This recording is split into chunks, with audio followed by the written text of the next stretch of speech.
Jeevan Jyoti channel के एक नए वीडियो में आपका स्वागत है। अगर अभी तक आपने हमारे चैनल को सब्सक्राइब नहीं किया है तो पहले सब्सक्राइब कर ले। वीडियो अच्छी लगे तो लाइक करें और शेयर भी करें। एक बार की बात है, महात्मा बुद्ध प्रवचन दे रहे थे। प्रवचन में आसपास के बहुत से लोग शामिल थे। सभी लोग ध्यान से बुद्ध को सुन रहे थे। कुछ देर में प्रवचन समाप्त हो गया। लोगों ने बुद्ध को प्रणाम किया और अपने अपने घर को चल पड़े। पर एक युवक वहां पर बैठा रह गया। बुद्ध की नजर उस युवक पर पड़ी तो वे पूछ बैठे, क्या बात है वत्स, कोई जिज्ञासा है क्या? युवक बुद्ध के पास गया और प्रणाम करके बोला, प्रभु, बहुत उलझन में हूँ। जितना इस बारे में सोचता हूँ उतना ही उलझ जाता हूँ। कैसी उलझन है वत्स? बुद्ध ने प्रश्न किया। युवक हाथ जोड़कर बोला, प्रभु, ये संसार कितना विशाल है। संसार में लाखों करोड़ों लोग निवास करते हैं। उनमें भी एक से बढ़कर एक विद्वान, कलाकार, योद्धा। ऐसे में उन सबके बीच मुझ जैसे सामान्य प्राणी का क्या मूल्य है? युवक की बात सुनकर बुद्ध मुस्कुरा दिए। वे बोले, तुम्हारी जिज्ञासा का उत्तर मिल जाएगा, पर इसमें थोड़ा सा समय लगेगा। क्या तब तक मेरा एक छोटा सा काम कर सकते हो? प्रभु, ये तो मेरे लिए गर्व का विषय है कि मैं आपके काम आ सकूं। युवक ने पुनः अपने हाथ जोड़ दिए। आप आदेश करें प्रभु। बुद्ध ने युवक को एक चमकीला पत्थर देते हुए कहा, तुम्हें इस पत्थर का मूल्य पता करना है, पर ध्यान रहे, इसे बेचना नहीं है, सिर्फ मूल्य पता करना है। जैसी आज्ञा प्रभु। कहते हुए युवक ने बुद्ध से वह पत्थर ले लिया। उसने एक बार फिर से उन्हें प्रणाम किया और बाजार की ओर चल पड़ा। बाजार वहां से ज्यादा दूर नहीं था। युवक थोड़ी देर में वहां पहुंच गया। वह सुबह का समय था, इसलिए बाजार अभी ठीक से लगा नहीं था। वहां पर इक्का दुक्का दुकानदार ही थे। युवक ने जिज्ञासावश इधर उधर नजर दौड़ाई। उसे एक पेड़ के नीचे एक दुकानदार नजर आया। वह आम बेच रहा था। युवक उस दुकानदार के पास पहुंचा और उसे पत्थर दिखाते हुए बोला, क्या आप इस पत्थर की कीमत बता सकते हैं? दुकानदार एक चालाक व्यक्ति था।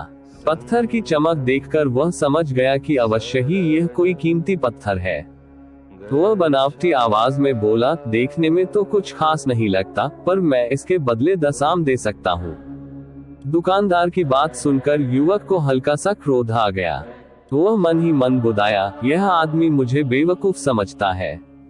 इतना सुंदर पत्थर और इसका मूल्य सिर्फ 10 आम। अवश्य ही यह झूठ बोल रहा है। युवक को चुप देखकर दुकानदार बोल उठा, क्या कहते हो, निकालूं आम? पर युवक ने दुकानदार को कोई जवाब नहीं दिया। वह चुपचाप आगे बढ़ गया। सामने एक सब्जी वाला अपनी दुकान सजा रहा था। युवक उसके पास पहुंचा और उसे पत्थर दिखाते हुए उसका मूल्य पूछा।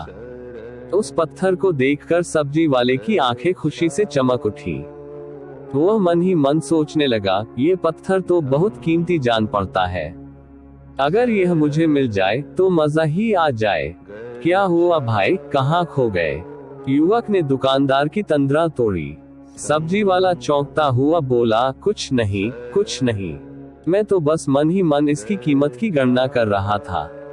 वैसे मैं इस पत्थर के बदले एक बोरी आलू दे सकता हूँ।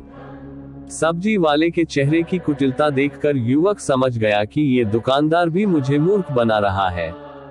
मुझे किसी और से इसका मूल्य पता करना चाहिए। ये सोचता हुआ युवक आगे बढ़ गया।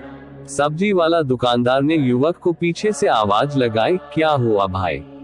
अगर आपको यह मूल्य कम लग रहा है तो बताएं तो सही, मैं इसे बढ़ा दूंगा।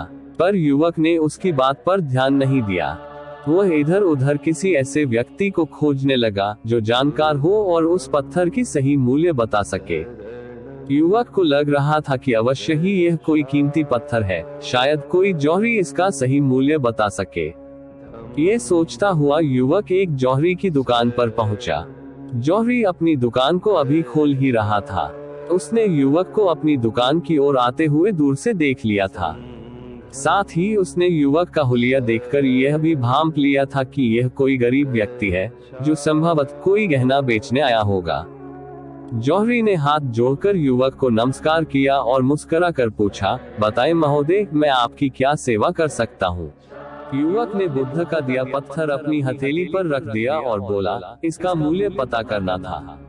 पत्थर को देखते ही जौहरी उसे पहचान गया कि यह बेशकीमती रूबी पत्थर है जो किस्मत वाले को मिलता है। वह बोला, पत्थर मुझे दे दो और मुझसे 1 लाख रुपए ले लो। कहते हुए जौहरी ने पत्थर लेने के लिए अपना दाहिनी हाथ बढ़ाया, पर तब तक युवक ने पत्थर को अपनी मुट्ठी में बंद कर लिया था। उसे पत्थर के मूल्य का अंदाजा हो गया था, इसलिए वह बुद्ध के पास जाने के लिए मुड़ गया। जौहरी ने उसे पीछे से आवाज लगाई, अरे रुको तो भाई, मैं इसके 50 लाख दे सकता हूँ। युवक को वह पत्थर बेचना तो था नहीं, इसलिए वह रुका नहीं और दुकान के बाहर आ गया। पर जौहरी भी कम चालाक नहीं था। वह उस अनमोल पत्थर को किसी भी कीमत पर अपने हाथ से जाने नहीं देना चाहता था। वह दौड़कर उसके आगे आ गया और हाथ जोड़कर बोला, तुम ये पत्थर मुझे दे दो, मैं इसके बदले 1 करोड़ देने को तैयार हूँ। युवक को जौहरी की बातों में अब कोई रुचि नहीं रह गई थी। वह जल्द से जल्द बुद्ध के पास पहुंच जाना चाहता था, इसलिए न तो वह रुका और न ही उसने जौहरी की बात का कोई जवाब दिया। वह तेज तेज कदमों से बुद्ध के आश्रम की ओर चल पड़ा। जौहरी ने पीछे से आवाज लगाई, ये अत्यंत मूल्यवान पत्थर है, अनमोल है। तुम जितने पैसे कहोगे मैं दे दूंगा। ये सुनकर वह युवक परेशान हो गया। उसे लगा कि कहीं पत्थर के लालच में जौहरी उसे पकड़कर जबरदस्ती न करने लगे, इसलिए वह तेजी से आश्रम की ओर दौड़ पड़ा। युवक जब बुद्ध के पास पहुंचा तो वह बुरी तरह से हौंफ रहा था। उसे देखकर बुद्ध मुस्कुरा दिए, फिर अभी उन्होंने अपने चेहरे से कुछ भी जाहिर नहीं होने दिया। वे बोले, क्या बात है वत्स, तुम कुछ डरे हुए से लग रहे हो। युवक ने बुद्ध को प्रणाम किया और सारी बात कह सुनाई। साथ ही उसने वह पत्थर भी उन्हें वापस कर दिया। बुद्ध बोले, आम वाले ने इसका मूल्य 10 आम बताया, आलू वाले ने 1 बोरी आलू और जौहरी ने बताया कि यह अनमोल है। इस पत्थर के गुण जिसने जितने समझे, उसने इसका मूल्य उसी हिसाब में लगाया। ऐसे ही यह जीवन है। प्रत्येक व्यक्ति खान से निकले हुए एक हीरे के समान है, जिसे अभी तराशा नहीं गया है।